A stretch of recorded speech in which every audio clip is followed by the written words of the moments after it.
Bienvenue dans Star Fox Analytics, le podcast au cœur de vos décisions. Aujourd'hui, on s'aventure un peu dans les coulisses de la Google Search Console. On connaît bien les clics, les impressions, tout ça, mais l'export des données brutes vers BigQuery, eh bien ça cache des pépites, surtout sur ce qu'on appelle l'apparence de recherche. Exactement. Notre mission aujourd'hui, décrypter un peu ces données pour vraiment comprendre comment la visibilité se construit. Oui, tout à fait. On s'appuie sur l'analyse du document Unveiling the Hidden Data of Google Search Console. Et ça nous mène vers des dimensions très spécifiques, disponibles via BigQuery, dans la table Search Data URL Impression. L'apparence de recherche, en fait, c'est tous les formats que Google utilise pour montrer les résultats au-delà du simple lien bleu classique. Comme les carousels, les FAQ. C'est ça, les carousels d'actualité, les FAQ intégrés, les fiches produits. Et ces données BigQuery nous révèlent comment notre contenu est présenté. Et ça, c'est fondamental. Alors, entrons dans le vif du sujet. Prenons un exemple concret. Les pages AMP, les Accelerated Mobile Pages. Qu'est-ce que BigQuery nous dit de plus que l'interface classique de la Search Console? Il nous dit pas seulement si une page est AMP, mais surtout où et comment elle apparaît dans les résultats.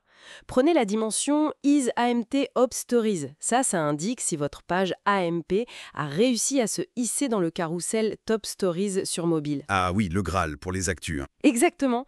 Pour un éditeur, c'est une info capitale. Cet emplacement draine un trafic énorme. Mais on a aussi d'autres dimensions, comme Is AMP Blue Link. D'accord. Celle-là, elle montre quand une page en MP apparaît juste comme un résultat standard. Un lien bleu, quoi. Donc, ça permet de nuancer la performance réelle des contenus en MP. Ce n'est pas tout noir ou tout blanc. C'est beaucoup plus fin comme analyse, effectivement. Et si on parle des Rich Results, ces résultats enrichis, les FAQ par exemple, on les voit partout maintenant, ces questions-réponses directes dans Google. Comment on suit ça précisément? Alors, là, c'est la dimension Ist FAQ qui entre en jeu. Elle mesure spécifiquement la performance de ces blocs FAQ intégrés. C'est très puissant pour occuper de l'espace dans la SERP et pour répondre directement à l'intention d'utilisateur. Oui, mais est-ce que ça ne risque pas justement de canaliser les clics vers le site, si la réponse est déjà sur Google? C'est exactement la question stratégique que ces données aident à trancher. Il y a un arbitrage à faire. On gagne en visibilité directe, mais on peut potentiellement perdre des clics. D'accord, je vois. Suivre ISTP à OFAC, ça permet de mesurer cet équilibre et d'ajuster la stratégie. Est-ce qu'on veut la visibilité maximale dans Google ou maximiser le trafic vers le site? La réponse est dans ces données.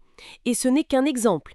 Il y a des formats similaires pour les questions et réponses, ISTPQA, ou même des trucs plus pointus comme le contenu éducatif, Educanda, e-learning idéo. Très clair.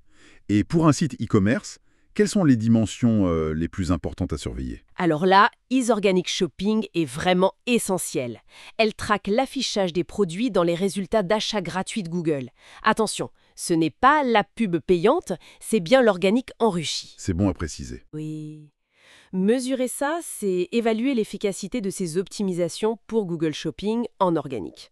On peut aussi citer Is Product Snippets pour les extraits de produits ou Is Merchant Listings pour les fiches d'établissement. Très important pour le SEO local, ça. On voit bien qu'on peut décortiquer la performance par type d'affichage très très spécifique. Il y a d'autres exemples peut-être un peu moins connus, mais intéressants. Oui, bien sûr. On peut penser à Is Video pour suivre la présence dans les carousels vidéo ou même, quelque chose d'assez intéressant, Is Translated Result. Ah oui, sûr. Ça mesure quoi ça? Ça indique si Google a traduit un de vos résultats pour une requête dans une autre langue. Ça peut donner des indices précieux sur la portée internationale de votre contenu, même si vous ne l'aviez pas forcément prévu.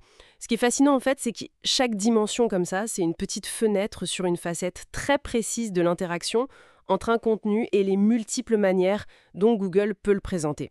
On sort vraiment de l'analyse globale pour entrer dans le détail. Donc si on devait résumer tout ça, le message clé, c'est que ces données qu'on trouve dans BigQuery, ce n'est pas juste des colonnes en plus dans un export Excel. Ah non, absolument pas. Ce sont de vrais indicateurs de performance adaptés à la complexité actuelle des pages de résultats Google.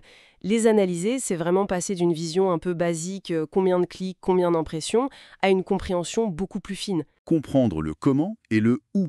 Exactement. Comment ces clics ont été générés, via quel type d'affichage spécifique, ça permet d'optimiser ces stratégies SEO et contenu de manière beaucoup plus ciblée, beaucoup plus efficace. On comprend vraiment où et comment on gagne notre visibilité. C'est une granularité qui est devenue indispensable aujourd'hui. C'est clair? Et ces indicateurs, ils nous montrent comment Google voit et classe l'information aujourd'hui. Alors, la question qu'on peut se poser pour finir, c'est comment est-ce que l'évolution constante de ces apparences de recherche, on pense à l'IA générative, etc., comment tout ça va redéfinir demain ce que ça veut dire être vraiment visible et pertinent sur le web? Merci d'avoir écouté Star Fox Analytics. Pour aller plus loin, téléchargez nos guides sur starfox-analytics.com. À bientôt.